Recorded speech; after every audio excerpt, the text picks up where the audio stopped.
Tēnei te ruru te kaukau mai nei ki hai mā whiti ki hai mā rakaraka tūpoka nui o te ruru te reko he pōhe au kaotea tihei ora. A ka nui te mihi ki a koutou i tēnei wā, a ka hara mai ki tēnei hui o tātou, te hui o te Regional Leadership Climate and Community Resilience Committee, nei te mihi ki a koutou. A ka huri au taka whakaro a ki ngā tini aitua, kua wehe atu ki te pō, a e ngā mati, haere atura. Apti hono tātou, hono rātou ki a rātou, apti hono tātou, hono tātou ki a tātou te honga ora, nā kai mahi, nā kai kaunihera, e nā memo o te hapore e mā taki nei, tēnā koutou. Hi, kia ora koutou, welcome to the Regional Leadership Climate and Community Resilience Committee. This is the first meeting of this committee, newly formed and bringing together the Regional Leadership Committee and the Climate Action Committee from the last term. So it's great to be here. Thank you all for coming. Thank you to the staff for their work, and thank you for all the councillors for being here as well. I'm going to hand over to Councillor Robinson for our Karakia Timatanga. Kia ora. Te takatihau ki te uru, whakatakatihau ki te tonga. Kia makinakina ki uta, kia ma taratara ki tai.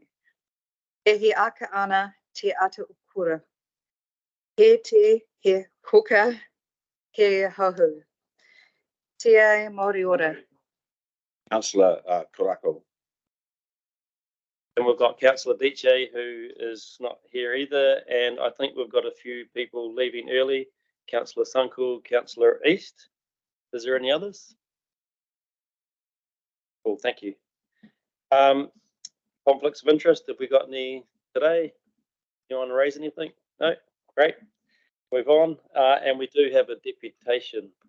So we've got Stacey, Pōhue, Rose and Alice here.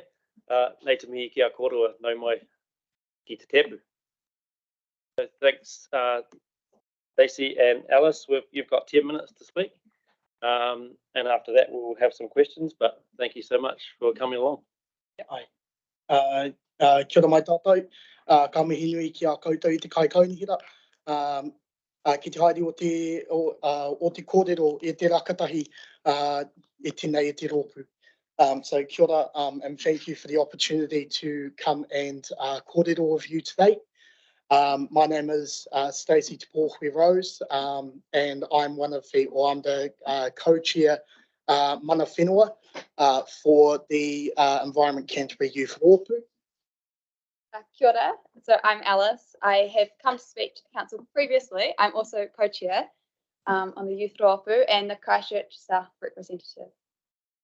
So thanks for letting us speak. I guess you're going to see our paper later, but we thought we'd just give you a brief overview of why we're just so excited to be here and have the opportunity for greater youth representation.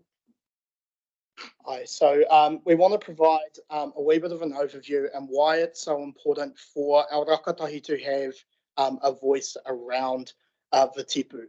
Now, our rakatahi, a lot of the people we represent are not eligible to vote. A lot of them do still attend high school or attend a lot of our different kaupapa that are around the space. And so we want to ensure that their voices are heard around the tipu of this kaunihira. In the past, we have seen youth representation in other committees, that being the water zone committees and the climate change committee last term. And so for us, we want to see that representation continue as we head into a new triennium, that is the 2022-2025 term. And we feel like you can see the strength in youth voice and youth participation with the annual plan and the role that the Youth Rōpū had in increasing youth participation with the annual plan. And we just really feel that the outcomes of the decisions that are had in these hui are really important for future generations, and that that will really significantly impact youth, and that youth should be involved in those discussions and decision-making processes. Yeah, and we as a youth Rōpū, we have sat down and discussed this, and we have said that this is something we want to push. This is something we want to be fully in and fully committed to. There will be different processes that will follow, and so for us, it is about ensuring that we are making the right choices for our tamariki mokopuna, and ensuring that we're putting our money where our mouth is the best way to put that, and ensuring that we are given the absolute opportunity to have a voice, and to help form decisions around what this council seeks to do for the future of its taiao. So, Thank you. Ka mihi nui ki a koutou e te kaikaunihira, ki te haere o te whakaroko, any pātai. Kia ora korua, nei te mihi kia korua mō korua. Kōrero I pāna ki tēnei kaupapa whakahihira, tēnā korua. So yeah, have I got any questions from councillors for Stacey and Alice? Councillor Scott.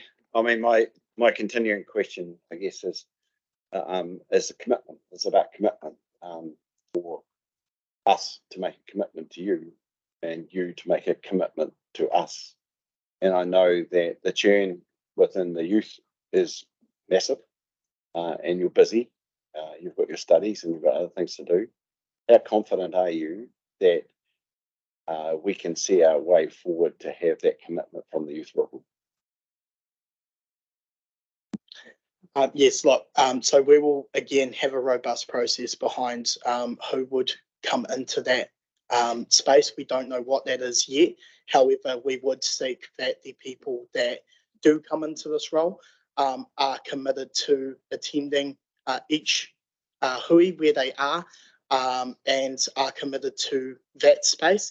Our issue obviously is that as young people, our lives do change. Those who may be in study, they do finish their studies and may find mahi elsewhere. And so for us, it is about trying to find that balance of the right people versus the people who can commit to that full term. Councillor Scott, any other questions? Yeah, we've got Councillor Southworth and I've got Councillor Sunkel. So yeah, where you go, Councillor Southworth. Kia ora, thank you for taking the time to come in and talk to us today. I'm sorry, in terms of the youth representation on the zone committees, do you have any feedback in how that's going? And do you have meetings where you come back together and talk about the zone? I'm just thinking, is there a model from that you will be bringing through to this and some things that work well or not so well? Well, how are you? I think at the moment with the zone committees, we don't have that, like they're not from the EYR, so we don't have that direct conversation with them, but they are, I understand some of the members are past Rōpū members, and that is something that we hope to, going forward, have more engagement with and more conversations. I also think that in that space, we have just appointed a new Rōpū and had new members come on, and so that is something we will look at coming into winter, is around how do we ensure that communication with particularly those members that sit as the rakatahi representatives on those water zone committees. How do we keep that kōrero going with them, with the fact that they don't sit on the youth Rōpū, but we as the youth Rōpū are still able to provide that support for them.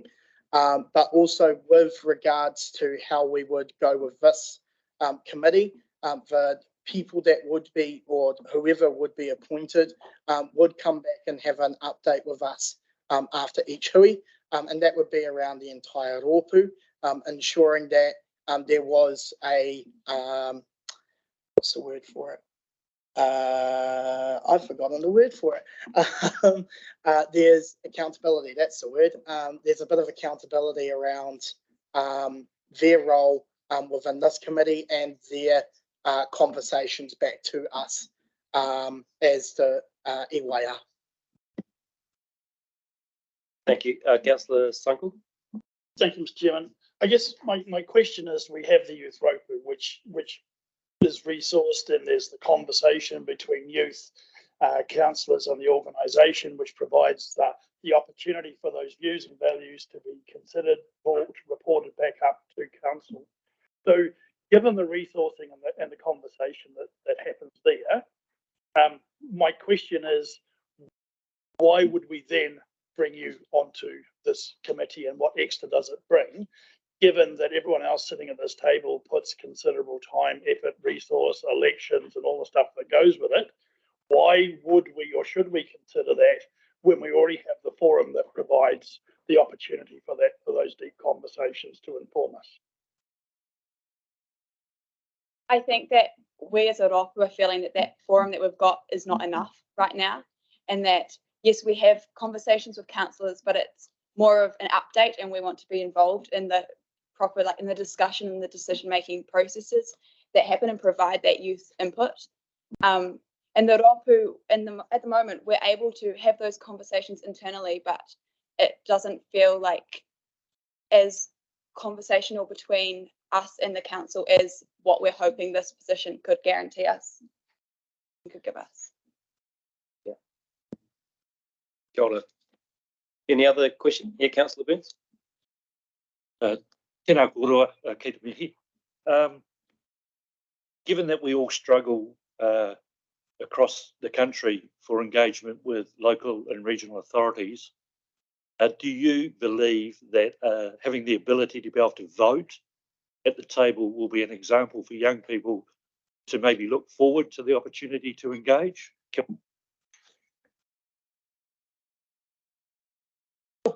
Here we go. Yes, look, I think seeing for our rakatahi, seeing rakatahi at the table, seeing them involved in this process will invite more involvement from them. It will empower those young people to take that stand, and it will show them that it is possible to actually be around this table and to have their voices heard. Not only will this provide an opportunity to increase youth participation, both within an Environment Canterbury perspective around annual plans, long-term plan submissions, but also within the internal side of things with regards to bylaws, different decisions that maybe this committee makes. I think young people seeing other young people around that table will allow for them to feel like they can actually come out and be more involved, but also seeing people who aren't your normal young people that come out and step out. Seeing the likes of our Māori, our ethnic communities, our disability communities coming out and having that say is something that I think will encourage a lot of rakatahi to be more involved in this local government process.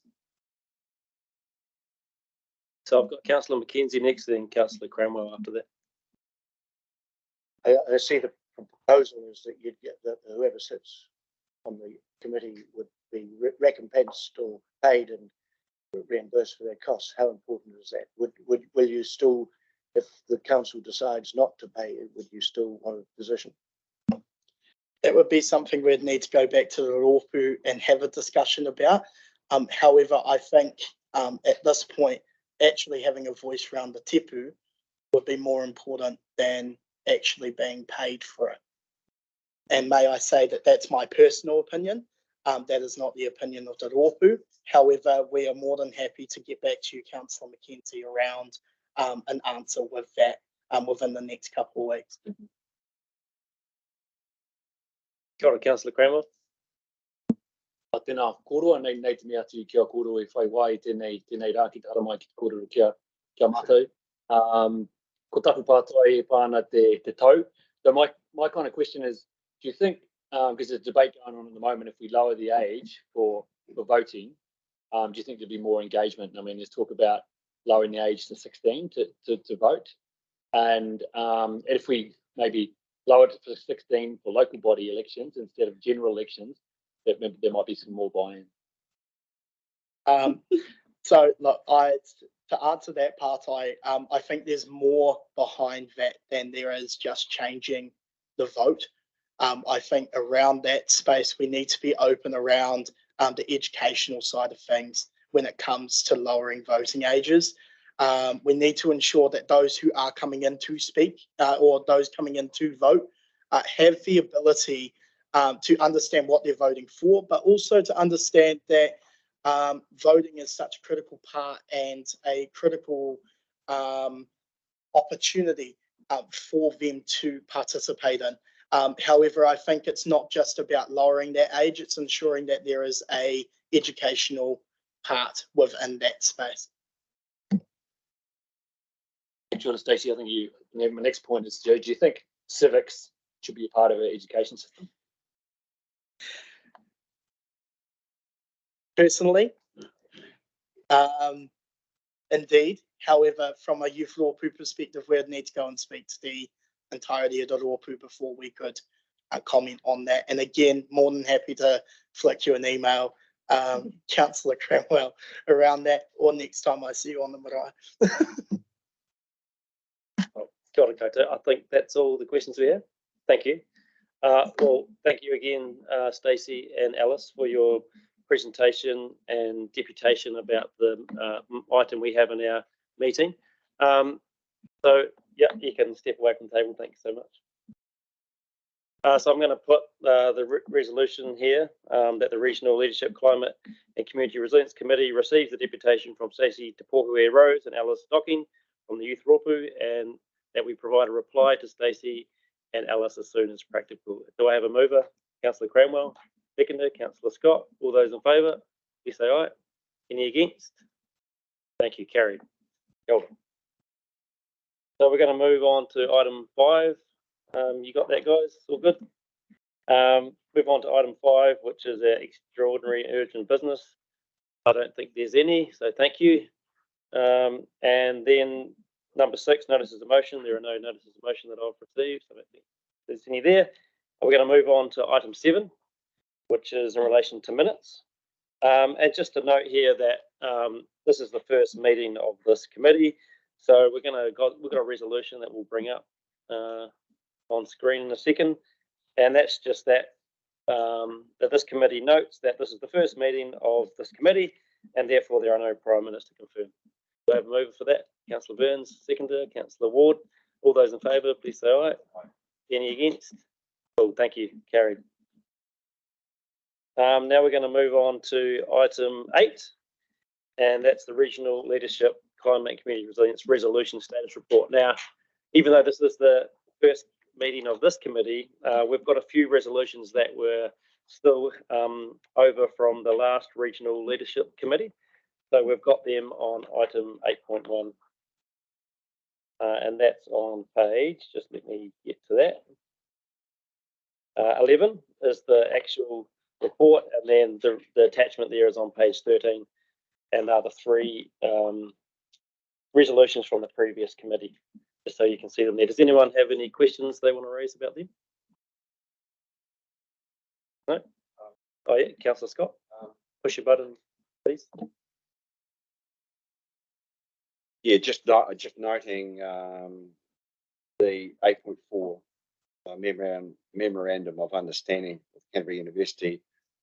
Got a formal process on that, Tim, that I think we're going to sign that off in the council here, and I haven't got the date, but it's soon. Yes, we're just working through a date. We had one and then it didn't quite work, so we're just working through on a date now to try and get it. We haven't finalised what that is yet, but it will be done here with all of council. My understanding of that is that we're trying to do that before the 150-year celebration. We might have to commingle that with another presentation. It's more of a ceremonial thing for councillors to do. So we're going to get on and do that. And I don't even know when that date is. I'm sorry, it's not in my head. Maybe Fiona or someone knows that. But Kia ora. I think the celebration that you're referring to is around about the 27th of April. So it is the near future. Maybe it's our 19th of April council meeting, who knows? But thank you. That's great. Thanks, Councillor Scott. Anyone else got any questions on these? Obviously, the last one there is about the item we'll get to in a minute. Well, if there's no other questions, I'd like to put the motion to the council that we note the status of the previous resolutions assigned to the Regional Leadership, Climate and Community Resilience Committee. Do I have a mover for that? Councillor Edge, have a seconder. Councillor Mackay, thank you. All those in favour, please say aye. Any against? Carried, thank you. So we'll move on to item 8.2. And I think we've got Ross come to the table to introduce this. So kia ora, Ross, I'll hand it over to you. Thank you. Kia ora. I'm not sure if there's much need to introduce this paper. It's a matter that has been before the council before. You're well aware of the work that we do in the youth space through our programs, the reporting that we do on that, our connection through the youth Rōpū, and also across early childhood, primary and secondary sectors, the strengthening of connections through youth councils and networks across Waitaha.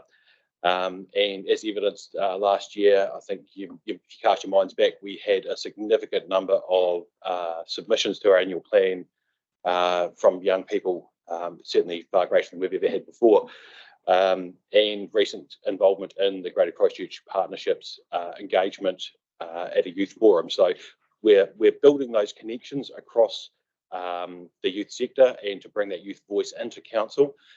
We've been actively working with our youth Rōpū members who are very much the drivers of this initiative that's before you today, to strengthen that voice into a more direct representation, to influence the decisions as they're made. So I think I'll just leave it there. The paper lays it all out for you. If you have any questions, I'm happy to try and answer them. Kia ora, Ross, thanks so much for that. Are there any questions of clarification for Ross? Councillor Southworth. Yeah, I was interested in the options where we have one, which is to have 2 members. And my memory from previous time when we've looked at youth representation was that having 2 gives is best practice. It's sort of like there's a support there, or you feel more enabled to put your opinion. Can you give a bit more to that? Am I remembering correctly? Yes, there are multiple options in front of you, from appoint 1 person to appoint 2 people to appoint 1 and an alternate. I think yes, it is better practice to have more than 1 person. That brings a greater diversity of perspectives. It also enables a little bit of that support. We're potentially also anticipating that there might be a role for our youth liaison councillors to help with some of the mentoring and support. So yeah, and answer your question, yes, it would be preferential probably to have 2 people. It also would help with absences. As you heard earlier this morning, people are at different ages and stages of life. They have different pools on their time. So if 1 person couldn't attend, then at least there would be some representation. Ross, thanks, Councillor Southworth. I'll just draw your attention to point 2 in the paper as well. That when it came to the previous Regional Leadership Committee in September last year, the recommendation was for 2 representatives. So just so you know that, and also point 21 and the financial implications that this budget is sufficient to pay median attendance in preparation for up to 2 members. So that's already been taken into account. So is there any other question of clarification, Councillor McKenzie? Yeah, thank you, Mr. Chair. In terms of the appointment process, I see that Sue says they will be appointed by the Youth Rōpū, but the presentation we just had in the public forum part said that they hadn't decided how that would look like. Isn't that a rather important part that should be agreed on before we vote on this? Councillor McKenzie, you're talking about their process, or I think it's clear that they will appoint them. Obviously, they've got a bit of work to do to work out how they do that. I don't have a problem with that, but yeah. Well, it just seems to me that I've got a few concerns really, but I'll express those in the discussion. But it seems to me the appointment process, if it's not a democratic process to a democratic elected body, and they're going to have a whole lot of privileges from a cloudy appointment process, that perhaps we should have some clarity as to how that appointment process is going to be transparent and is going to be democratic before we vote on whether or not we bring them into this position. But Sorry, that's my button's not on. So yeah, the Local Government Act's clear that you can make appointments to committees of council. They're not democratic appointments, they're appointments. So I don't really have an issue with that. But yeah, you can bring that up in the discussion by all means. Councillor Scott. Thank you. And I haven't got clarification, but just suggestion that I think most of the points that are covered in the recommendation cover most of the points. And my suggestion would be, Mr. Chairman, that we take those one at a time, and then that gives councillors a lot of opportunity to have a discussion about those individual things. Thanks, Councillor Scott. Any other questions of clarification? No, thank you. Thanks, Ross. You can step back from the table. Kia ora. Okay, we'll move on to the recommendations now. And so, as Councillor Scott said, I think that's a good idea to take them separately. So you'll note that in one we have options to make there, and of course we can, if I have a mover for a particular one, that would probably be the easiest way to go about it.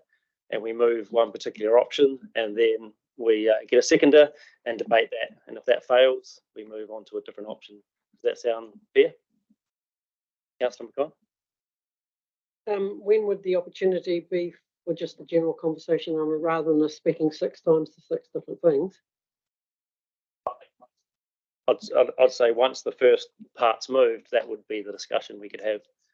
Does that sound fair? So, Councillor Scott, are you going to move? Yeah, I'd like to go to 1 and move 1 at 1.2 and 1.3. Seconder for that? Councillor Edge, thank you. Would you like to speak first, Councillor Scott? Or would you like to reserve that till the end? No, I'll speak now, and I won't speak at the end because I think it's pretty straightforward. I was the co-chair of this committee last time, and we had great engagement with Youth Rōpū, and we wanted to cement that engagement based on some really solid work that was done by the Youth Rōpū. And I point to the fact that when we had that discussion around fears, that youth provided a huge amount of support, and I think there's like 7,000 people got engaged in that process from youth. That youth occupy 44% of Canterbury's population are under 25. We need to recognise the fact that youth have a voice, and we need to hear that voice. And I think we'd be much better for it for them sitting at the table. And the issue that we have, which I tried to highlight, I guess, when I asked that my question was, you're busy people. There's a lot going on. Things change pretty quickly for youth. All sorts of things happen in their lives, and so therefore, in doing this, we need to be pretty flexible around this. But I think that the pathway that they offer for us around our APs, our LTP with a youth voice, and my issue with them is we need to have at least one at the table in any one meeting. Maybe 2 can't make it. So I'm in favour of having 2, and I'm in favour of giving a youth the flexibility that they require to serve on this committee as full members. Got it, Councillor Scott. Councillor Reach, do you want to speak now? Or? Yep. Yeah, just endorsing the comments from Chair Scott. We've heard that it is good practice to have 2 youth members at some of the meetings that they attend. And having an alternate member deals with those issues in terms of their studies and programs and life interests in general. So I think it's good having 2 of them together, and that an alternate member can be nominated by them from time to time if need be. Got it, Councillor Edge. Anyone else wish to speak to this resolution? Councillor Burns? Kia ora, thank you. Yeah, really all I'm doing is endorsing the first 2 speakers. I'd just like to say, as a new first-term councillor, I'm very proud of the fact that I've joined an organisation, or been voted into an organisation that has quite rightly some pride in the fact that they have legislation in place to enable iwi to have 2 representatives. And I think the more diverse we are around the table, the better it will be. And I certainly, with some work I've done over the years with young people, I think it is imperative that we have different perspectives coming from the table. So kia ora, thank you. Thank you, Councillor Burns. Anyone else? Councillor Southworth, and then I've got Councillor Mackay. I'd just like to say I also support this motion with 2 members in particular. It is good practice. It does mean that we should always at least have 1 voice. Ideally, with that point 1.3, we'll have 2 voices at every table. I hadn't appreciated 44% of Cantabrians are under 25. That's huge. And we don't have any of that representation here. I know we try to listen. I have kids and I talk to them, but the work that the Youth Rōpū have done through our submissions processes for annual plans and long-term plans has been enormous, and the amount of feedback and information they've got through being so much more tech savvy maybe than many of those of us around the table means that they really do bring a very wide range of views. And I think they've always been very fair in how they've represented that. They don't always come to us with just one specific point. They give the range of views and perspectives, and I think that's really valuable, and I'm sure they would continue to do that. So fully support it. Thank you. Got it, Councillor Southworth. Councillor Mackay. Thank you. I'm just going to speak once regarding all of this, so if I may. But look, I just want to thank Alice and Stacey for coming along and giving your deputation. And I know, Alice, you've been here a couple of times on the previous term with council too. And certainly I'd like to acknowledge the role of the Youth Rōpū, and along with our staff that are involved in internally here, and certainly the liaison councillors that are involved with the Youth Rōpū. And like has already been said, previous councils have really appreciated the Youth Rōpū submissions to both our long-term plans and our annual plan discussions. And I can definitely say that we've listened and heard what you said, and our, views and decisions were actually informed by those. I must say though, I'm pretty uncomfortable. In fact, I'm very uncomfortable with the recommendations and the decisions that are being made here today. And I would say I fully support the concept of internships, associate directorships, mentoring, coaching and training opportunities for people, and particularly our younger people, to help them grow, develop skills and share their views. And I do that willingly in my community already by mentoring a couple of young people. And certainly, as was made, I think it was Ross that made the point, that this council has a desire to get greater participation, but across the whole community. And the LTP has invested considerable amount of funding in that area, including the Youth Rōpū and its dedicated staff. And Ross has just reinforced with some examples before when he was at the head of the table around other areas where youth participation occurs.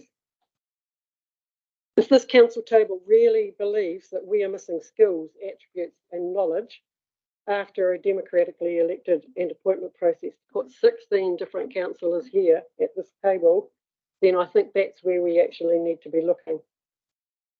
I personally find it an affront, really, to think that the majority of those of us with children or grandchildren in this youth age group sit at this table and are thought not to be able to represent the views of them.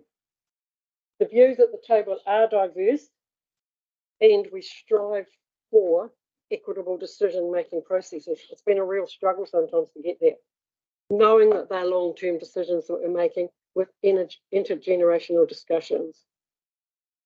Many sectors of society and community could equally make an argument for fair and equitable representation at the table. And Stacey sort of alluded to that.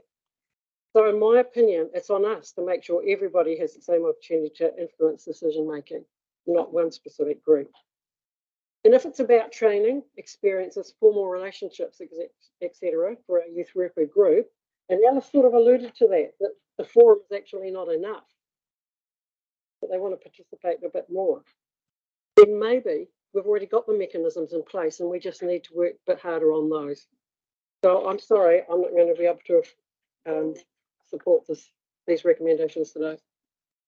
Thank you, Councillor Mackay. I've got Councillor Cranwell next. Kia ora tātou, nei atu kia koutou tēnei ata. As been on the table in 2019 when the Youth Rōpū was established, and also being a councillor along with Lan Farm on the Youth Rōpū, I totally support the recommendations, especially 1.2 two youth members, and 1.3 the alternative members as well. And just, you know, to think that that we've had the youth Rōpū since then, and as we've already heard, there've been valuable contributions for the LTP and the annual plan process. But also just, I mean, this enables us as a council to be, you know, we are a progressive and enabling council. We've shown that with the Timatanga here, and then now with myself and Tutahonaku as two Maito councillors on this table. So I think having two youth members on this committee just shows that we are listening to our community, our hapori, and also listening to a voice that we don't really hear in and around council.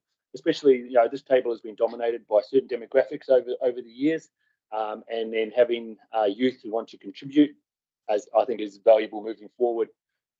Yeah, and so I really support 1.2 and 1.3, and I'll be voting that way. Kia ora.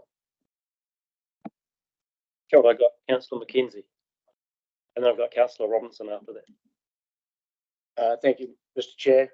And I find myself in Councillor Mackay's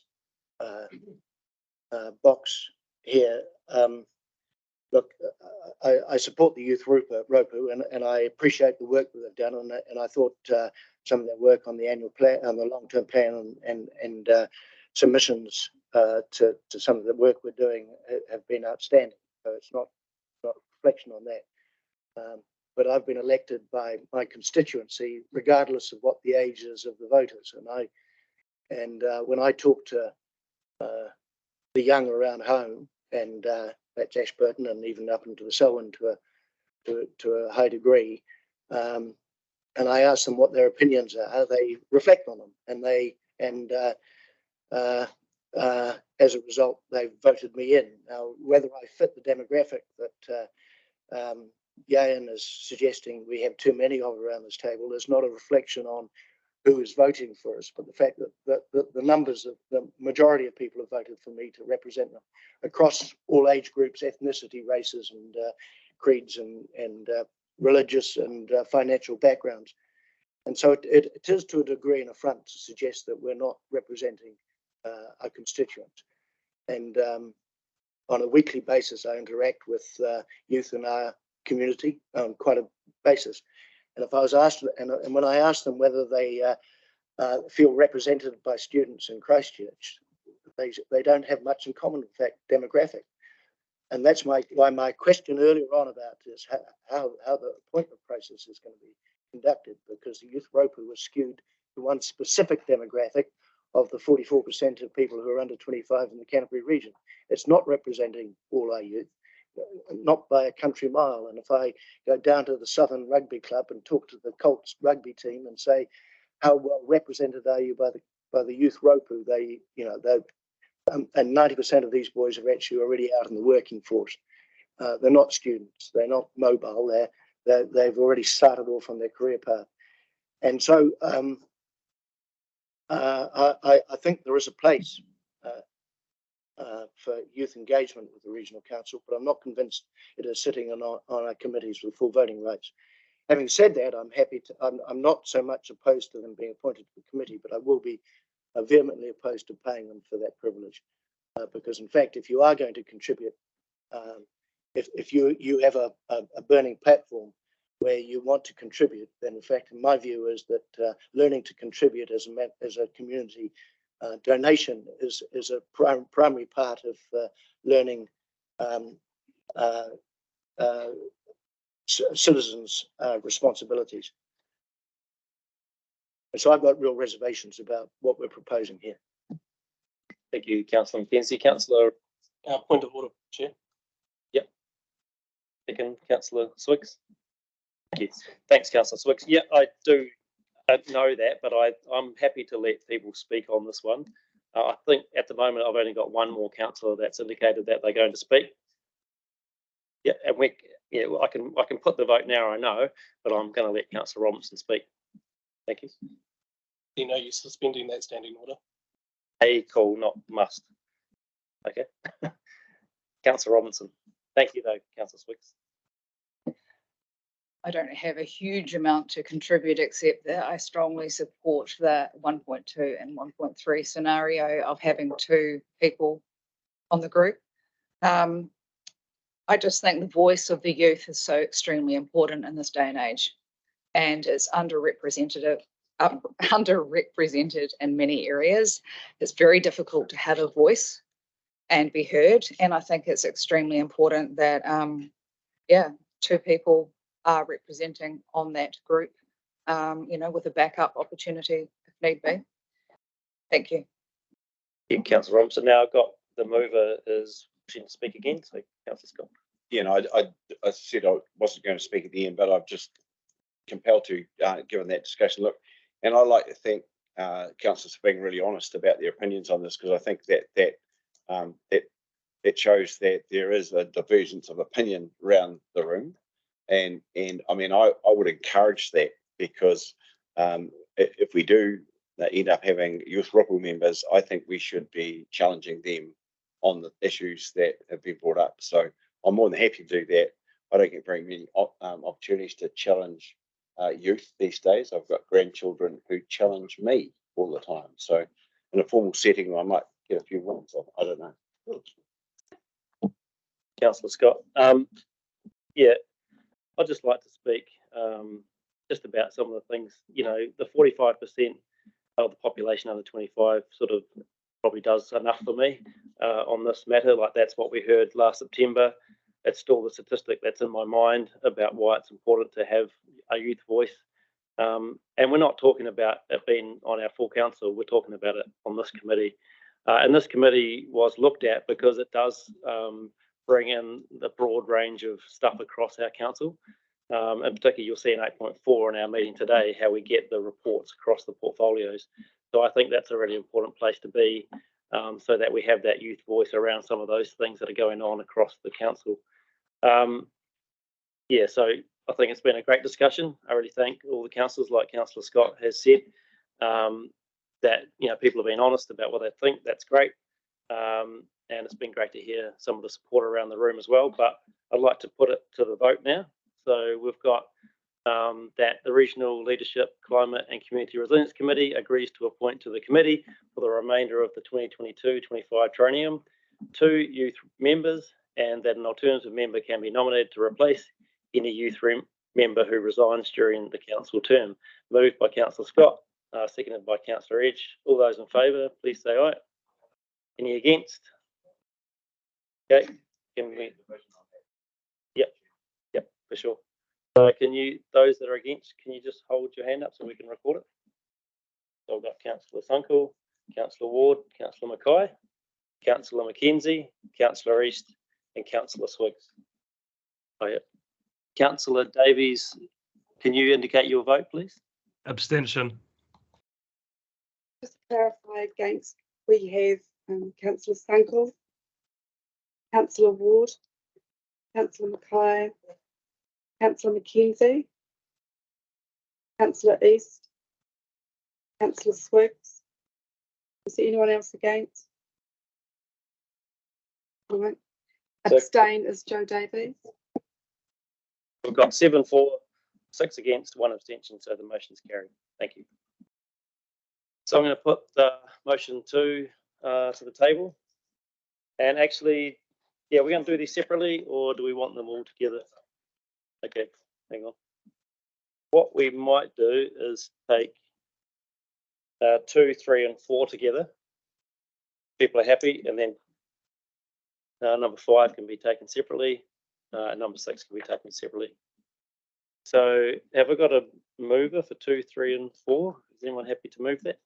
Councillor Burns, got a seconder? Councillor Edge, thank you. Is there any further discussion we want to have on 2, 3, and 4? No? Okay, I'll put this to the vote. All those in favour, please say aye. Any against? Councillor McKenzie and Councillor Mackay and Councillor East and Councillor Ward. Any others against? And Councillor Davies, what is your vote? 4. Okay. Good, is that all? Motion carried. And number 5, do I have a mover for number 5? This is the remuneration part. Councillor Scott, Councillor Burns seconding. Is there any more discussion that's to be held on this? No? Happy? We'll put this to the vote. All those in favour, please say aye. Any against? Councillor Mackay, Councillor Mackenzie, Councillor East, Councillor Swiggs and Councillor Ward. Yep. Edge. Sorry, not Edge. East, Mackenzie and Swiggs. Yep, special recording. Thank you. So just clarifying, do you want a division on not on those ones? Okay, cool. Sweet. No worries. So on 2, 3 and 4, did you want your name noted? Against? And 5 you do? Cool. So do you want a division on 5? Yeah, I think you have to have it. Oh, you don't have division? Okay, cool. Just have it noted. I'll call a division, please. Sorry, Councillor Davies, for 5, what was your vote? 4. 4, thank you. You needed all the 4s? Yeah.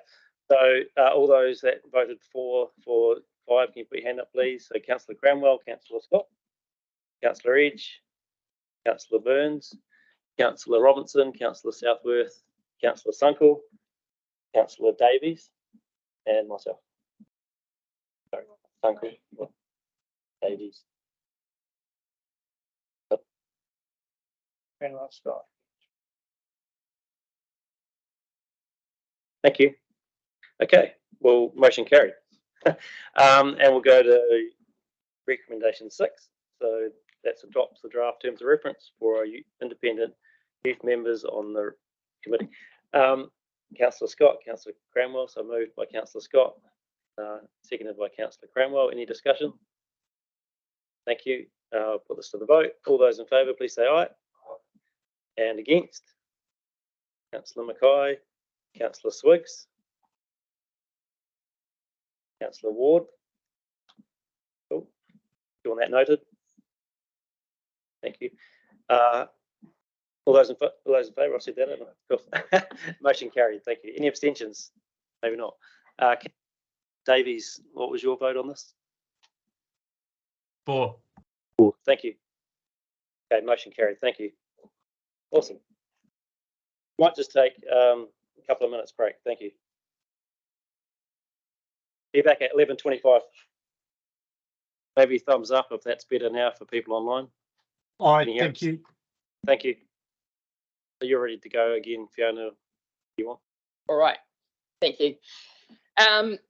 This synthesis report is based on a series of 6 reports that have been published over the last assessment cycle.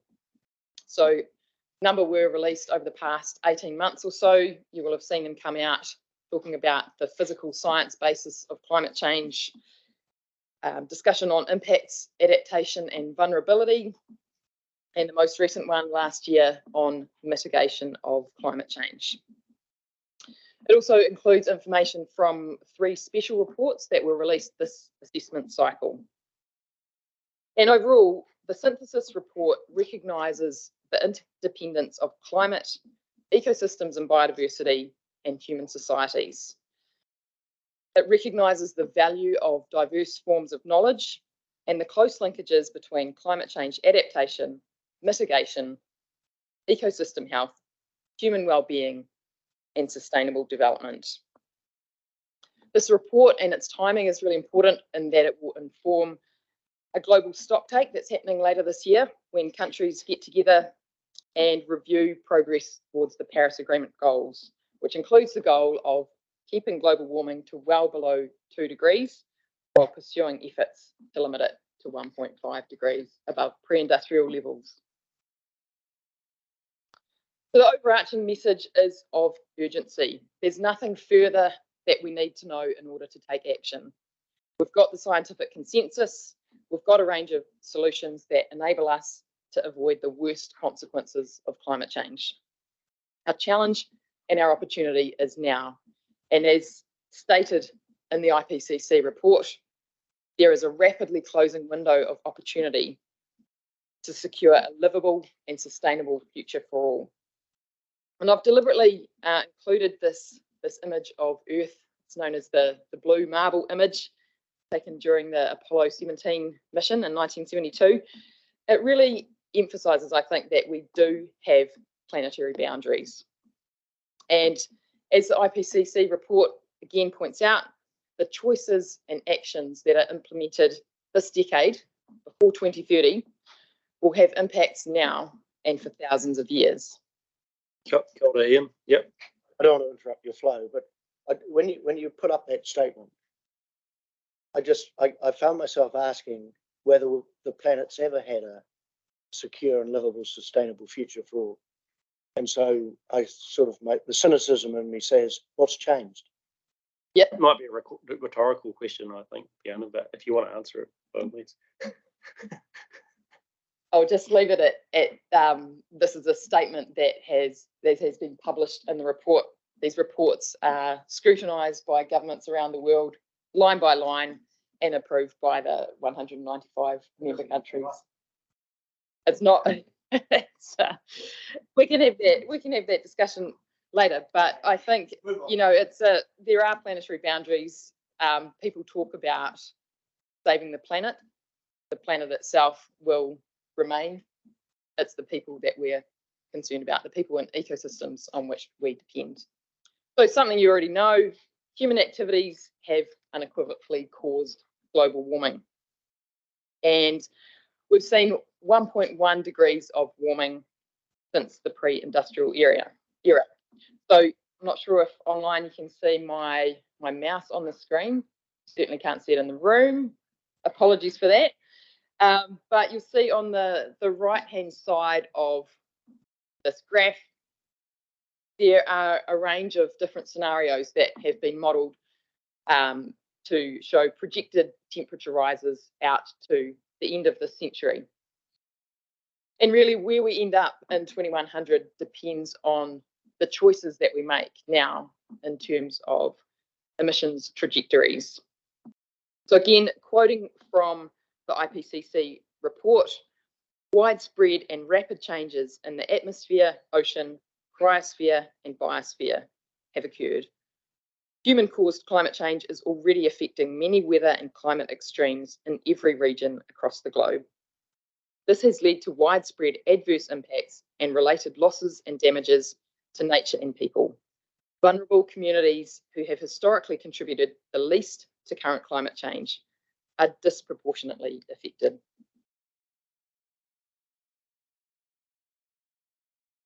In terms of those effects on vulnerable communities, they are more markedly felt by folks as a result of sea level rise.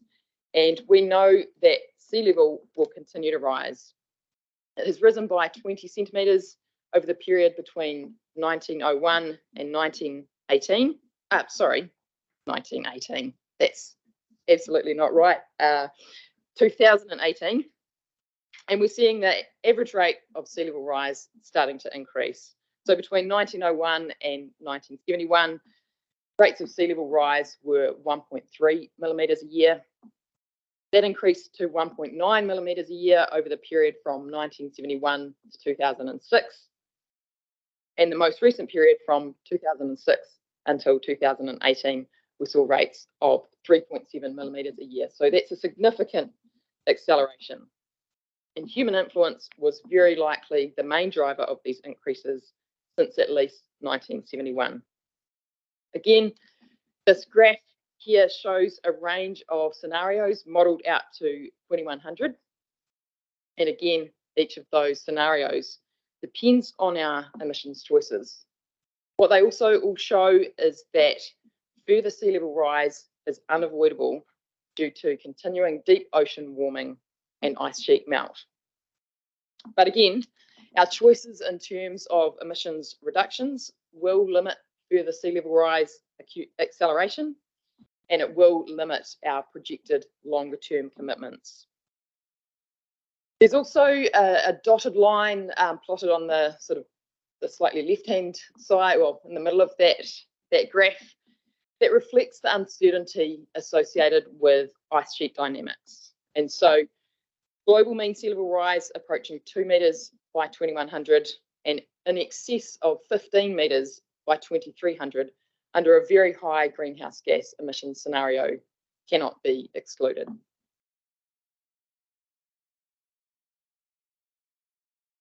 So it's absolutely clear that deep and rapid emissions reductions are required in order to limit the most damaging impacts associated with climate change. This graph here shows global greenhouse gas emissions, and you can see that if we are to meet our Paris Agreement commitments, you can see there's a blue emissions trajectory and a green emissions trajectory that limit warming to 1.5 and 2 degrees respectively. To get anywhere close to those, we need to make deep, immediate cuts to our global greenhouse gas emissions.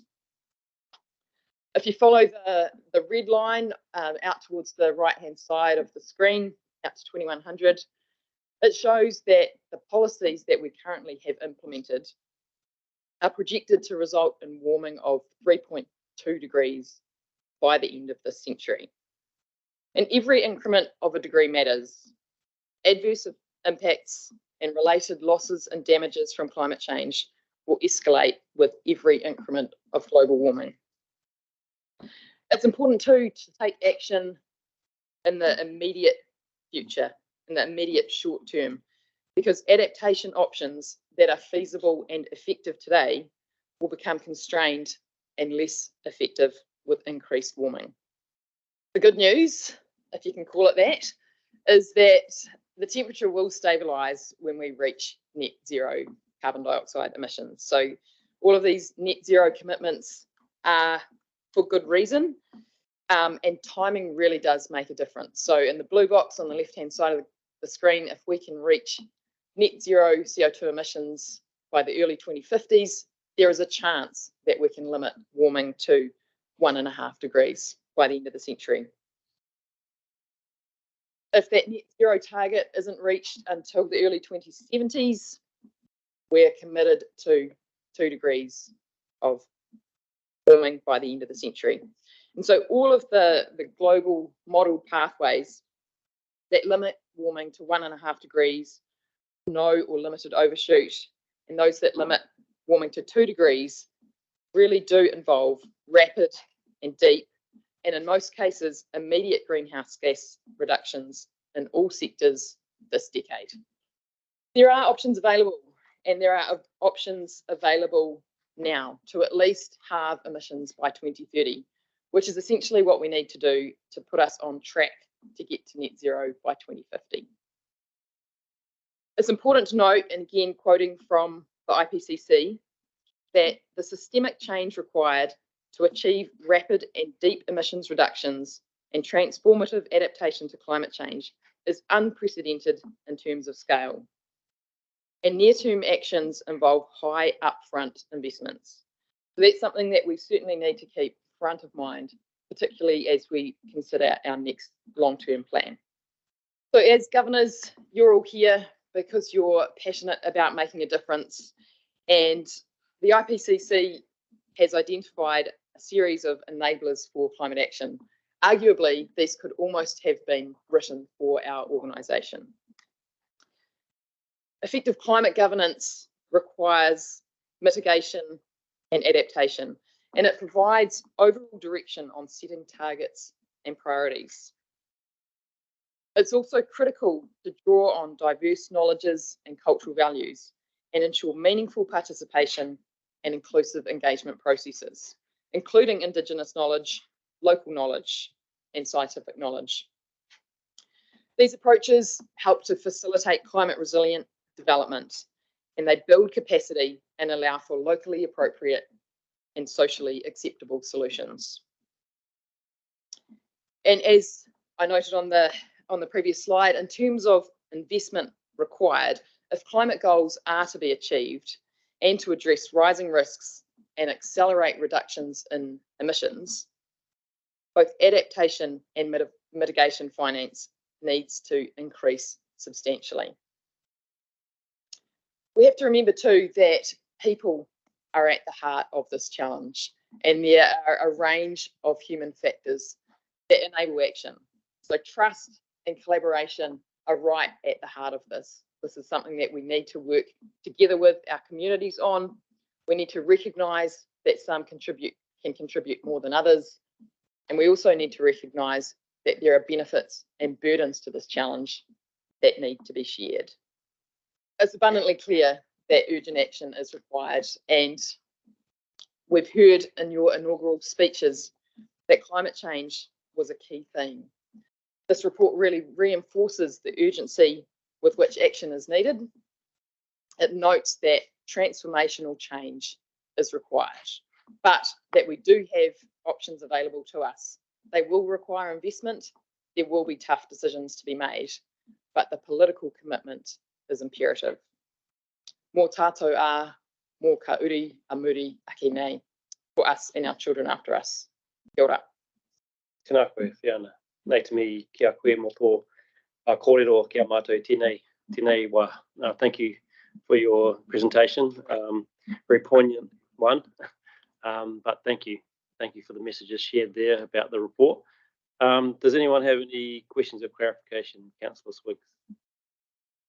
Yeah, I just wanted to go back to the page. Sea level rise. Sea level will continue to rise. So, you know, we've already put in the oven and started baking the very low option. Obviously, there's no going back behind that one. You know, that is happening now, and it will happen. So why are we not making policies around our coastlines and all that sort of stuff more stronger to this point? Why is all the conversations always about rebuilding? You know, a classic example, you know, a lot of stuff that's happening with, you know, let's put the seawall back, or let's, you know, why are we not actually having stronger conversations around actually we need to bugger off from these coastlines, because they are going, we've already baked it, it's in the oven, we need to get rid of. So what's the disconnect here? Where is the disconnect? I've just even been in this organisation, it's not making sense to me. Kia ora, Councillor Swiggs. I don't know if Fiona can technically answer that question, but it's probably a political question more than anything. But if Fiona wants to give it a go, by all means. Be blunt. Right.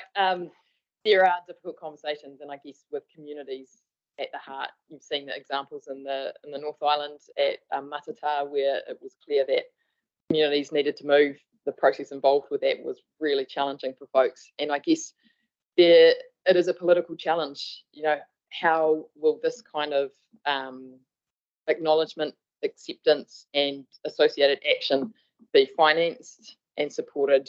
And that's a big challenge that is being debated by federal government.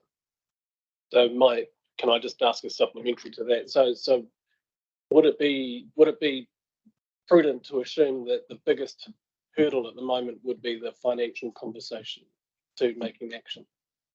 Yeah, in my opinion, there's probably a range of elements, but I think there's the political will, and there's the funding conversation as well. So those two things probably go hand in hand, but without the decisive commitment, you don't necessarily open up those funding conversations.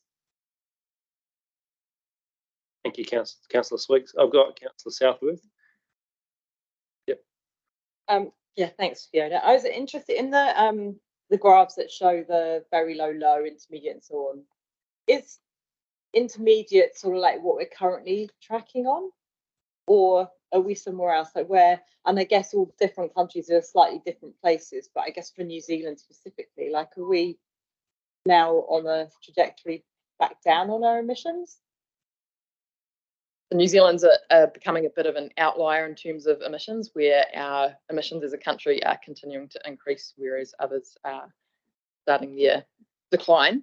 If we look at the image on the screen here, when you ask about, you know, how are we tracking in terms of emissions scenarios, I don't have the detail for how New Zealand is tracking, but if we, as an example, followed the intermediate pathway on this graph, projections for temperature increases by 2100 look like roughly, let's say 2.8 degrees. Whereas if we skip ahead to what we are essentially tracking towards in line with currently implemented policies, that puts us at 3.2 degrees of warming by the end of the century. So arguably, without the data to back it up, you could say somewhere above intermediate in terms of a scenario for this stage. Yep. Good question. So, and I think this was said in Parliament, like, what's the difference of half a degree? So sort of like presenting this, when you see those real extremes of 3-4 degrees, you think, yeah, that sounds really, well, to me, that sounds really, really bad. But actually 2 compared with 1.5, on the face of it, maybe, that's not that much of a difference. But one of the facts that stuck in my mind is that the difference is that basically complete eradication of coral reefs and the like at 2 degrees. At 1.5, you've got a reasonable number left, albeit a lot of bleaching and so on. Can you just give a bit more of that sort of, what does the difference in 1.5 and 2 mean? Why should we really be focusing on the 1.5? And don't let 2 sound like, oh, that's not so bad after all.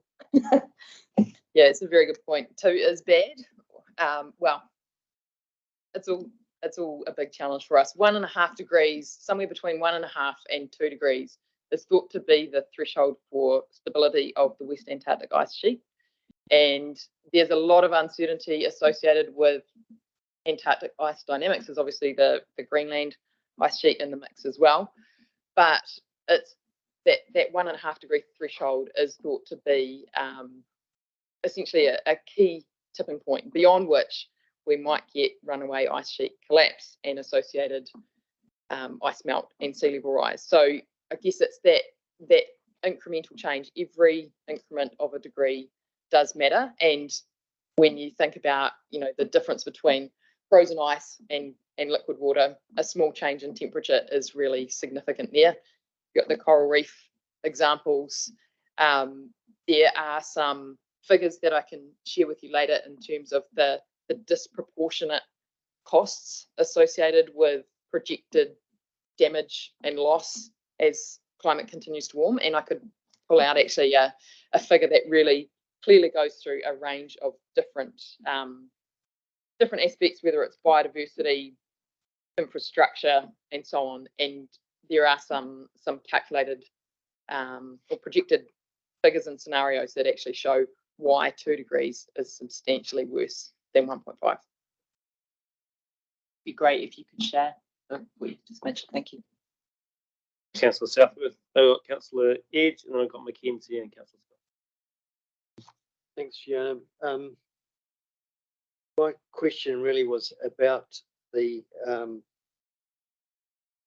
Environment Canterbury declared that it's an ecological emergency. A lot of the things you're talking about, sea level rise, human people thing. Do these reports convey the awful situation of the degraded and lost ecological environmental situations and the scale and what that means for them, for our creatures on the planet? Is there a special report on that, or how does that fit? Thank you, Councillor Edge. There is a vast amount of information in this report on the impacts on biodiversity and associated ecosystem services on which we depend. So happy to talk through those with you at some stage. Well, thanks, Councillor Edge. Councillor Mackenzie. Well, I mean, that was a good segue for my question, really. Councillor Swiggs talked about political will, but we're not seeing any political will, are we?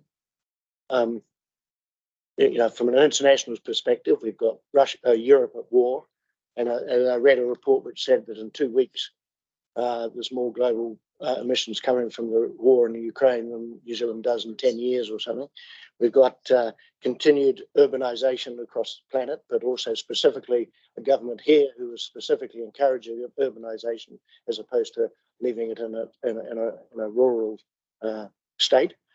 And we have pushes for growing soybean in the Brazilian rainforest, so cutting down the Amazon forest. And we even, from a local perspective, from a regional council perspective, are subsidising people to live as far away from their jobs as possible by giving them single zoning for public transport. So where is the political will to actually implement any of this stuff? Well, Chair's about to say it's rhetorical. No, I'm about to say that it's a political question, so how can Fiona answer it? That's on us, Ian, isn't it? If you're happy to make a comment, for sure. I'm very happy to make a comment. Part of the political will is around this table and the actions and choices that you can all make to influence communities as well as this organisation. And when you think about any plan, any pathway that you take, there's always going to be bumps along the road. Maybe we can consider the war in Ukraine as one of those bumps. It shouldn't distract us from the path that we know we need to take. There are always going to be outside influences that are disruptive and very unhelpful in more ways than one. But I think the political commitment, it has people at its heart, and how do we shift people's understanding and awareness of the challenge to essentially the feedback cycle of political will involves people as well. But I guess my challenge to all of you is, how are you approaching it around this table? Well, Fiona, I got Councillor Scott. Thank you, Fiona. I think for bringing this and keeping this in front of us, because I think it's something that we need to have kept in front of us. And I 100% agree with you that our solutions are political. But the reason that we need to pay attention to this is also political. It's about trade. It's about where we fit in the world. And I know I do not buy into the conversation that whatever we do here is not going to make a difference. It is going to make a difference to those things we're trying to buy and sell, and to our opportunities to be a good global citizen. And I remember talking to Grosso when he was the trade minister, saying that New Zealand plays a really important part in its place in the world, and especially around trade negotiations, because we can come to the table, we do commit to things, and we do things, and we're great brokers of deals. And we shouldn't lose sight of that. The frustration, I think, from my point of view, is the levers that we have to pull as a council are pretty difficult to pull. We've got the transport emissions things that is top of mind, and what can we do about that? We can have all electric buses, I guess, as a council, but there's not a lot more we can do. There's no legislation there for us to actually, put it in our plans, around our planning documents and those sorts of things. So thank you for doing this, because we need to keep doing this, and we need to keep reminding ourselves why we're doing it. And we're doing it for a whole lot of reasons. Some people are doing it so they can sleep well at night. And we shouldn't discount the fact that if we are doing our bit, then we will get recognised as doing our bit. Kia ora. I know I've got Councillor Swiggs, Robinson and Burns that want to speak, just Taiho. And just so you know, we were meant to finish at 12 because we've got a visitor here, but this is an important topic, so I'm happy to let people speak. Just so you know, we've got one more item to go after this. And we do have a workshop this afternoon on this topic. So remember, there's more chance for discussion today, although it won't be in public.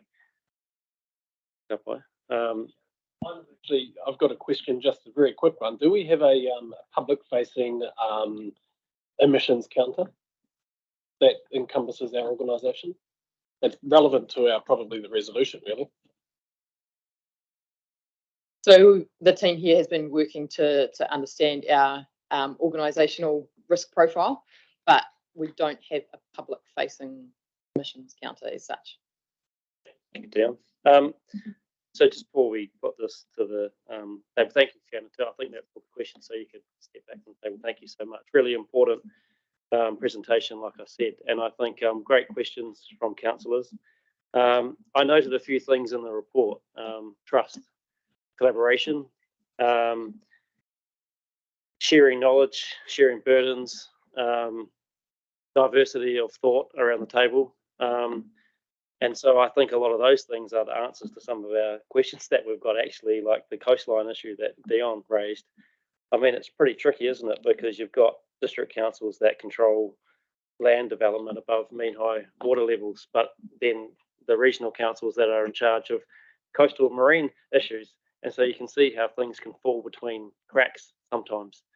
And so it really takes both us, regional councils and district and city councils to be working together around those coastal issues in particular. So, you know, that's where some things fall over because it's two different organisations that are sort of on two different sides of the fence, but may not always be able to speak about those things or take action decisively. So, and we visited the area last week down in South Canterbury, and we know we've got other places that happened over the weekend out at Taumutu with the stranded tuna. You know, we've got issues on the coast right now. And, you know, I, for one, am really keen to make sure we're working with those district councils, and we did over the weekend to see what we can do. So, and those landowners, of course, in those communities. So I think we are going to see some of that, Dion, in the next while, you know, with that example in South Canterbury as well. So, yeah, thank you so much. Put this motion to the table. That the committee notes the information provided in the Intergovernmental Panel on Climate Change, IPCC synthesis report, and its significance for Environment Canterbury's regional climate change response. Do I have a mover for that? Councillor Robinson, seconder, Councillor Sunkel. All those in favour, please say aye. Any against? Thank you. So it's 12 o'clock. We're going to carry on to see if we can finish this. Thanks, Councillor Sunkel. We've got 8.4, which is our regional, well, the committee work program. So we'll call our work program. So we'll go to that now. And Emma and Jess are at the table. I think we'll just take it as read. I don't know if we need to introduce it so much. We know that we've got probably a few questions from councillors. So I'm happy to move to those questions of clarification now. Has anyone got? Yep, Councillor Edge. Thanks, Chair. Thanks, Emma. I've just got a few questions. I'll just, you'll probably be able to answer them quickly. One of them was page 27, bullet point 3. There's mention made of Enviro schools and the ability to generate enthusiasm from environment schools. And I am aware that there was a hui held recently with that, but I'm just wondering, I would find it really useful if there was a map showing the schools in terms of throughout Canterbury that actually participated in this, and to enable us to identify gaps, and perhaps it's an opportunity for councillors to look to their individual wards to perhaps assist in rallying schools to participate in this. Thanks, Councillor Edge. Chad Flynn, I think, has got a response to this. Thank you, through you, Chair. Yep, there is actually a map with the Enviro Schools on our Enviro Schools page of the website. We used to have a layer of Canterbury maps, which actually showed where outdoor classrooms and activity sites were as well, which we don't have anymore, and it's been replaced with the school map. And I did just quickly catch up with the team too. It's the moment it's not a lack of interest from the schools, it's lack of ability to pick up the program because it's quite significant. So what we are doing now is actually doing some really good toe in the water programs with the schools, which isn't the full commitment to the Enviro School program, but is working with our team on some different sort of one-off activities. And certainly there is a role for councillors there if you are talking to the schools, just so that you're aware, make them aware that the Enviro Schools program itself is a bigger commitment from them. It's not sort of an accreditation, do a couple of things and they get Enviro Schools accreditation. It is a program, but there are certainly other things they can do. So if you are talking to schools, it would be great if you can point them in our direction. Thank you. Great, thank you. Next question, page 29. Item 32 there, 32.1a. In terms of engagement with People's Panel, I just felt that I wasn't completely aware of who's involved with that, what the demographic is and the geographic location of the people that are in the panel. Is that information that's available to be circulated to council? Yep, then back to me. So there isn't sort of a map or public facing sort of geographical spreads, but we do ask those questions. It's really early days. And again, there's a great role for councillors if you can help us push this. We do have representation on that panel. It's just under 300 people so far. And it is across the region, but it is heavily weighted to the Christchurch urban audience. So a lot of the push that we're doing now is, for example, field days this week, and pushing it out into a more of a rural audience. So that is a role for councillors if you can help us get more people on that.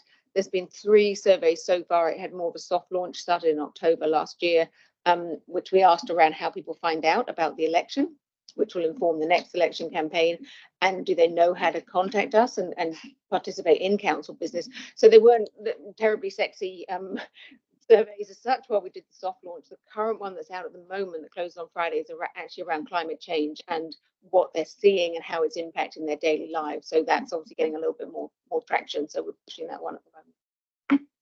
Thank you. Yeah, it would be good for councillors to be really up to play with, so that we can convey that to communities, or at least if we think there's a media gap or a comms gap, that we could plug into that.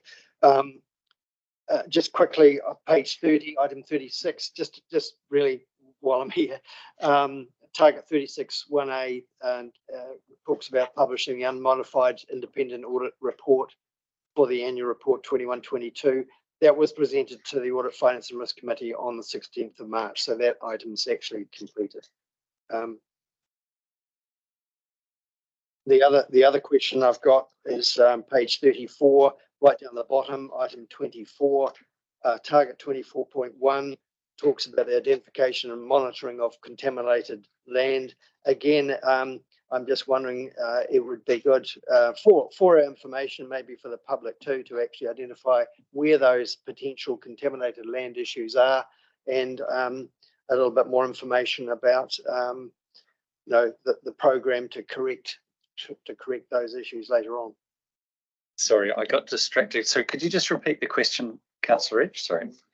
But yeah, I just querying the information provided on page 34, item 24, where it talks about one of the targets was to identify and monitor contaminated land. But again, I'm just wondering, do we have a map that we can go to that shows where they are, and perhaps a summary of the risk associated with each of those sites identified on a plan? Sorry. Okay. Yes, I can answer that. They are on Canterbury maps. You can search by property and find for properties where that information is. It's not. We don't publish a map that shows all of the sites, and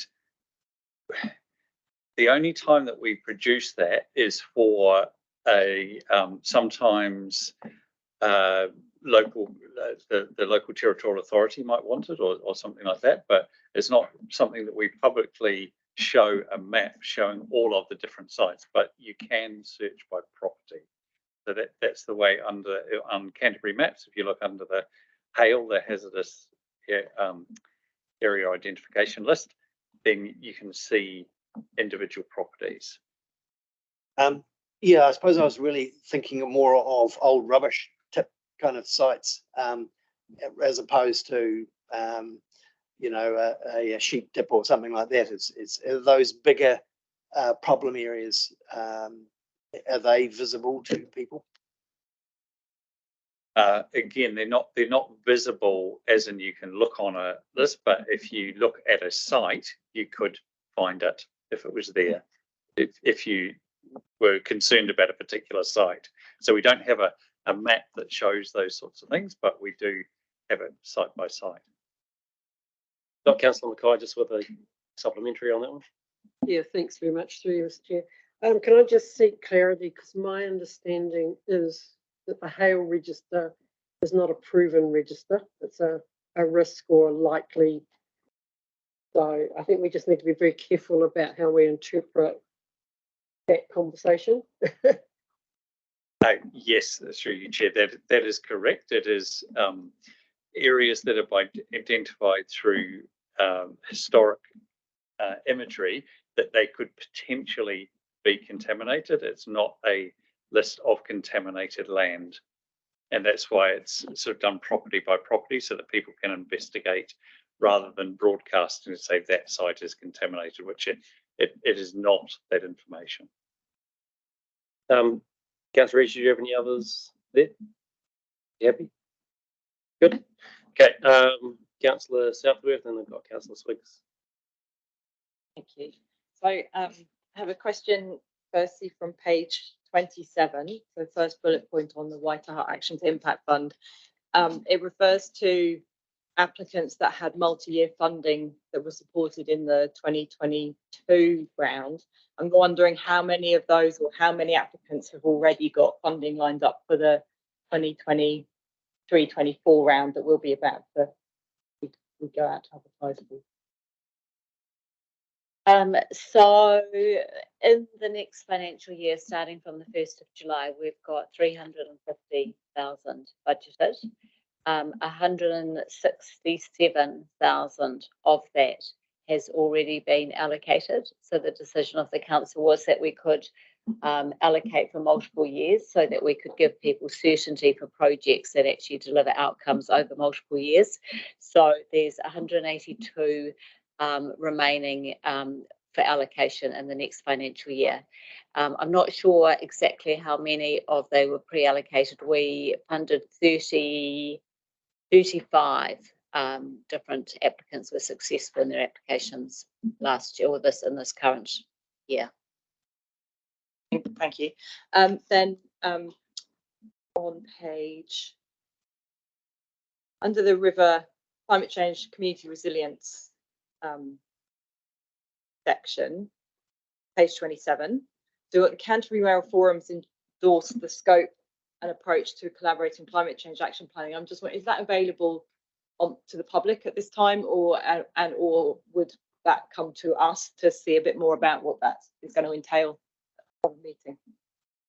Thank you, Councillor Southworth. Through you, Mr. Chair, yes, it is available publicly on the Canterbury Mayoral Forum website on their agenda from November. So I'm happy to send that through to you. The Mayoral Forum endorsed the approach for climate action planning across the region. So the work the team's currently underway with, and which we'll touch on in some of the briefing this afternoon, is around developing a Canterbury Climate Partnership Plan for the region. So, but yeah, happy to forward through that paper, but it is available publicly on the website.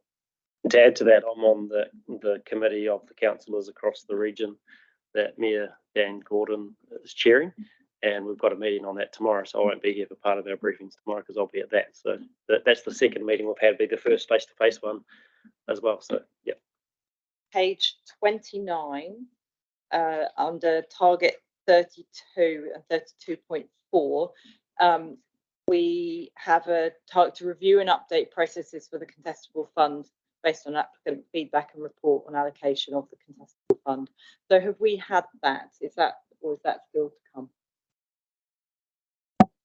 So we did do a survey and report back on the first round of the contestable fund, and that was presented to the council last year.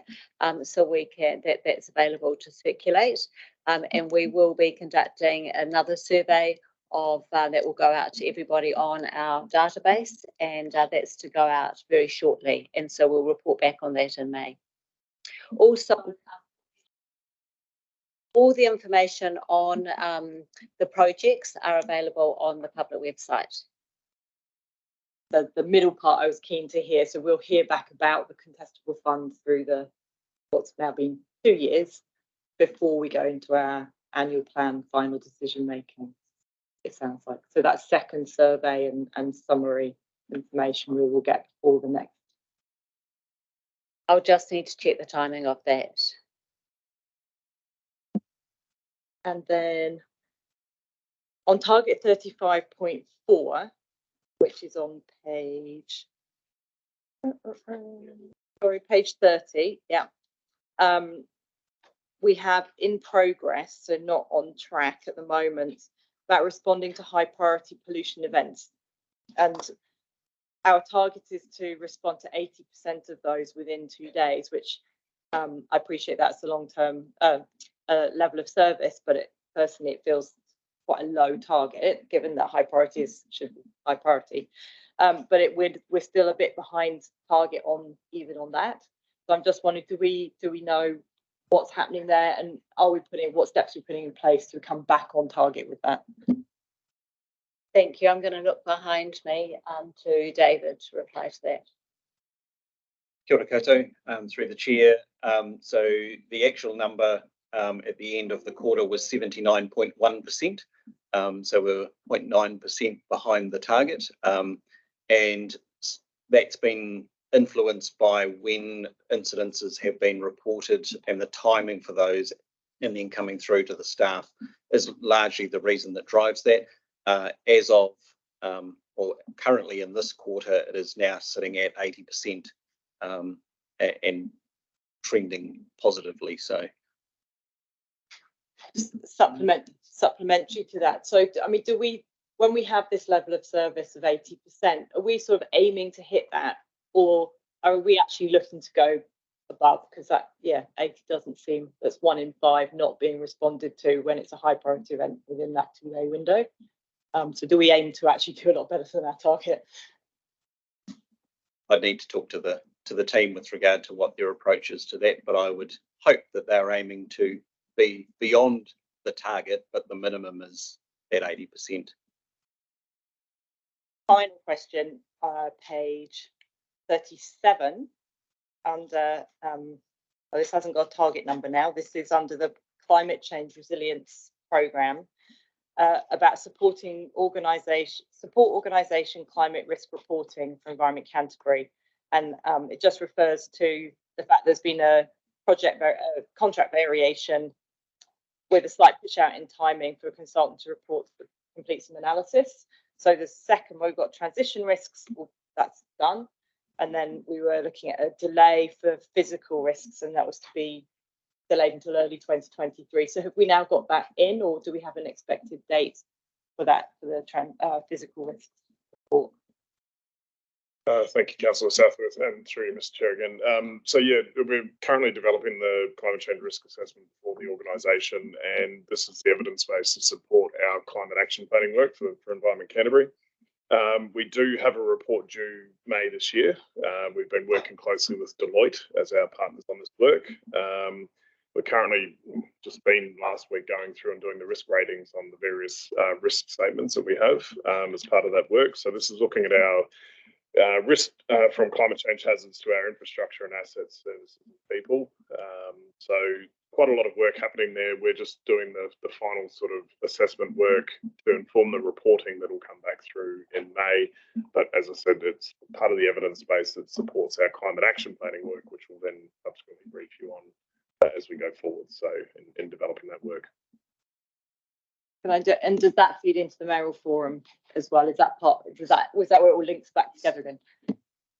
Again, through Mr. Chair. So this is our organisational climate change risk assessment informing our Environment Canterbury climate action plan. So the work that we're doing in a regional sense, the partnership plan is to support and align, I guess, all of the individual TAs in their individual climate action planning work that they're doing. So how do we have a shared vision, shared outcomes, shared objectives? How do we get consistency across goals and targets and actions across all of the different TAs?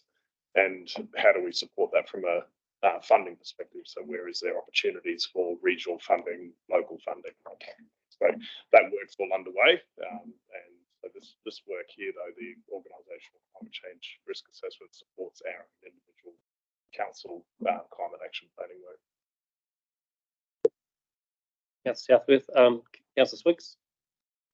Thanks, Chair. I've got two things I just wanted to raise on it. The attachment one, the whole attachment. Is it possible in that?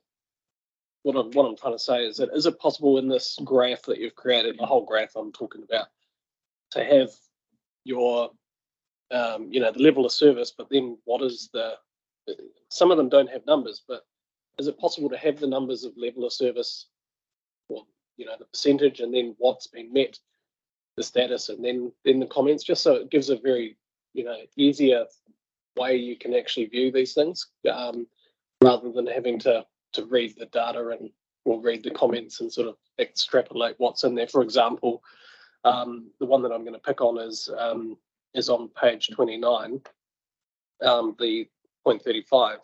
Obviously, we've got a process of 95% for the consent applications, and we've only met 43. So what I'm saying is that can we just have those in two? Is it possible? Is what I'm probably asking as a question. So it's really easy to pick on, or you know, to see those numbers side by side rather than reading it in information. Yeah, that's the first thing. It's just a presentation thing, I think. Look, it's always good to get feedback on the way the data is presented. We do also report the levels of service, the exceptions to audit and risk. And this report combines information on the key programs and also by levels of service. So we are looking at how we can kind of streamline that. So really, we'll take that feedback on board when we put it. Not all of us are on audit and risk. So, you know, having these things for us, you know, that aren't on those kind of things would be really helpful, and it's just super easy. The next point that I was going to raise there was on that particular issue, the consenting thing. Now, given that this is so important, and I asked this question before, given it's so important, is it possible to elevate this somehow, this particular point, or this particular issue of consenting, so that we can have a lot more visibility over it? Because what I'm seeing just from reading this is I'm not really getting any indication of when we may see things a little bit more improved. You know, what are the metrics that you're taking in place? How much is it costing? Can we then, you know, because if we get all of that information, or, you know, and also the other thing is how much more investment potentially do you need to get it to the level of service that we're required? Because if we have a better oversight on that, we can then make calls about, okay, this is really important, because this is a very important part of our organisation optically, but also, you know, that's the basis of why we exist in a way. So is it possible to elevate that higher? Thank you.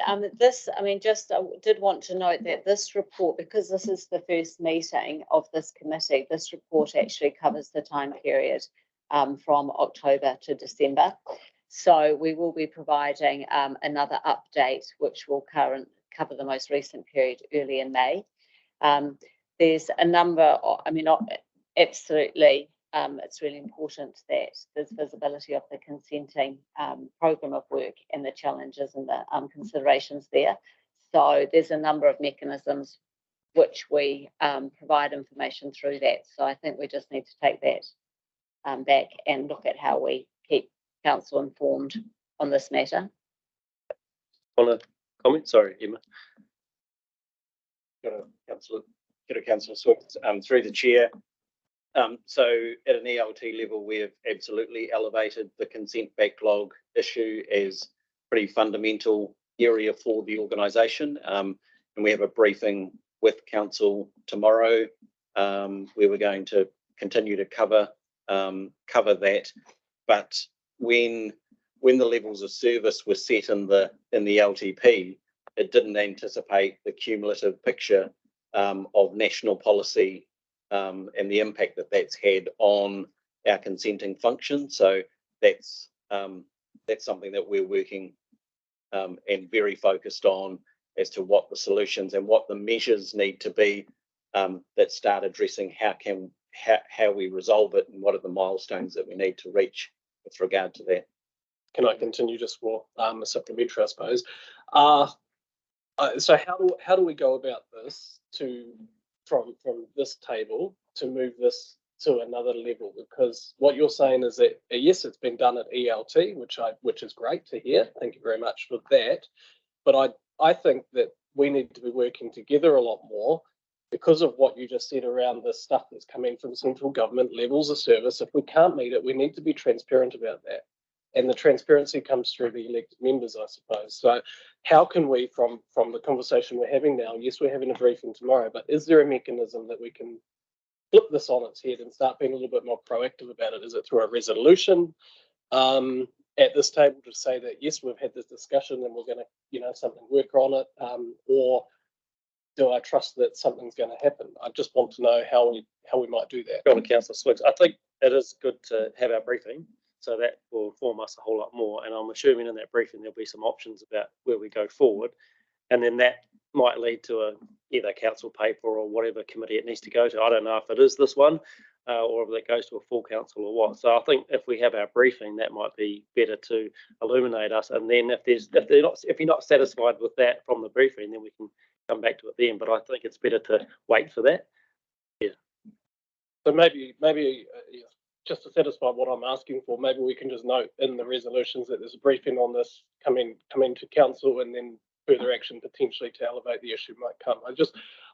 I find it that important that I think we do need to do something from that point of view, just to note that we're taking proactive steps. Definitely happy to note that when we do the resolutions, Councillor Swiggs. Yeah, Councillor McKenzie? Yeah, look, and Councillor Swiggs raised the same issue that I wanted to just question, because to me, item 35 and the lack of delivery on consenting is probably the biggest issue that this council is facing at the moment, and certainly in terms of reputational risk. Almost on a daily basis, I get complaints from constituents and the urban, industrial, as well as agricultural compliance consents on the lack of progress on consents, which some of them are several years outstanding. And so there's a huge amount of frustration and the reputational risk. And I talked to David before, and he said that there's a workshop tomorrow, so that I'm happy for that. So in line with all my other comments this morning, this is more a rhetorical question, just to be consistent. But I 100% support Councillor Swiggs' comments here. That I have a conflict here in terms of this discussion, and I can't take part in it. So I've got something to say, but I can't take part in the discussion. Thanks, Councillor Scott. So I'm going to. You can take. Thanks for that's all the questions I've got. We've got 5 minutes to wrap this up, people, before our two-hour deadline finishes. So I'm keen to move on. So thank you, Jesse and Emma, and of course David and Tim and Taff for answering those questions. I'm going to put the resolution to the table. So we've got one there that we received the work program report for this committee, or for the portfolio, sorry, and that two, that we note that there will be a briefing to council on, I think we should say, on the consenting matter. I think that would be better to put more correctly. Do I have a mover for this? Oh, so happy to move that, Councillor Swiggs. Happy, Councillor McKenzie. Any discussion want to be had on that? We happy? All those in favour, please say aye. Any against? Thank you. Okay, we've done our main part of the meeting. On to the next meeting. The next meeting is 10th of May, I think, as you heard from Emma and others. That's the next meeting of this council committee, and we'll move to close this part of the meeting off. So, Councillor Robinson, are you ready for that? Are you ready to do Karakia? Okay, and over to you. Anuhia, anuhia, anuhia ki te uru tapu nui o tane. Kia wātia, kia mama, te nākau, te tinana, te wairua e te ara takata. Koia rā e rongo, whakakira aka ki ronga. Kia tina, tina. Kauia, taiki.